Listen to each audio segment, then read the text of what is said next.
Yo, what's up everybody? Chris Tutela here from Tutela Training Systems in Clark, New Jersey. I'm coming at you guys today because I want to go over a fundamental human movement pattern with you that most people are not doing. Or if they're doing it incorrectly. All right?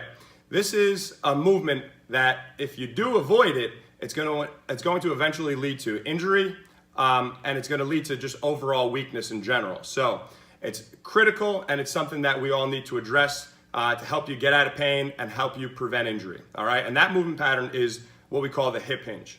All right. Now, a lot of people that do a hip hinge or try to do a hip hinge do it incorrectly. All right, and they do it incorrectly by either rounding their back or turning the hinge into a squat pattern, which is also incorrect. So what I'm going to do is I'm going to move you guys over here to the barbell, because the variation we're going to go over today is actually a Romanian deadlift with a barbell, or an RDL, you may have heard it called. So let me set you up over here. Now, first of all, let's go over what the hip hinge is. So when I'm doing a hip hinge, I'm mainly targeting my lower back, my glutes, and my hamstrings, okay?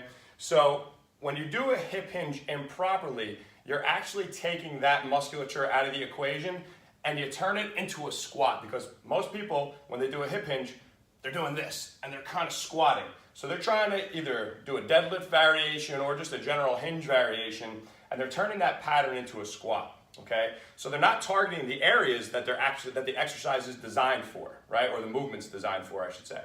So rather than a squat, what you're going to do is drive your hips back. Okay, notice the difference between a hinge and a squat. Okay, so I'm not bending my knees from the get-go. My knees will have a natural bend to it, but the movement is coming from driving my hips back.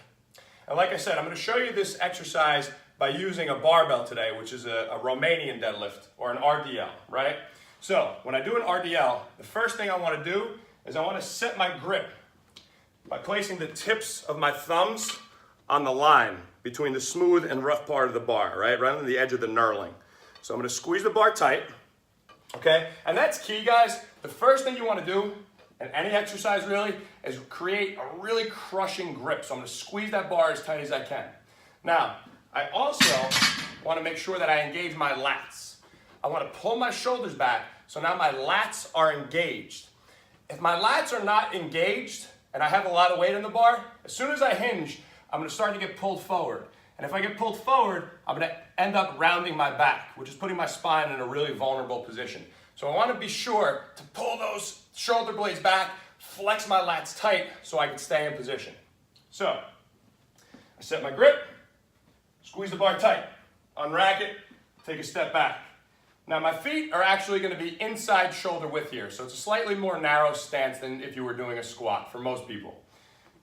Now I'm going to engage my lats. So I'm pulling my shoulders back and I'm staying tight. And now from here, I'm going to hinge my hips. So I'm going to take my butt, drive it towards the dumbbell rack. Notice that my spine is neutral. If you look at my head to my tailbone, my spine is neutral. I'm not doing this and looking up because that puts a lot of stress on my cervical spine. I'm also not doing this and rounding my back because that takes my spine out of its natural curvature, which again puts your spine in a really vulnerable position. So I'm going to squeeze the bar tight. I'm going to flex my lats.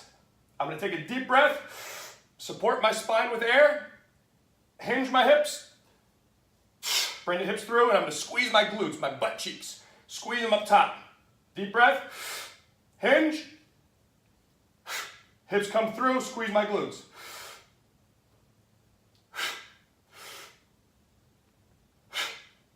As you can see, the barbell gets to about the middle of my shin. You don't want to go super low because that's going to start taking your spine out of position as well. I hope that you guys can see the difference between a squat pattern and a hinge pattern. The difference is crucial in your training, so make sure that you're training both patterns, but you're doing both of them properly. In the next video, we'll go over what the squat should look like, but master this one first. Let's go over it, beat it into your brain, and then follow up with the squat video that I'll be posting shortly. Take care, guys. Have a good day.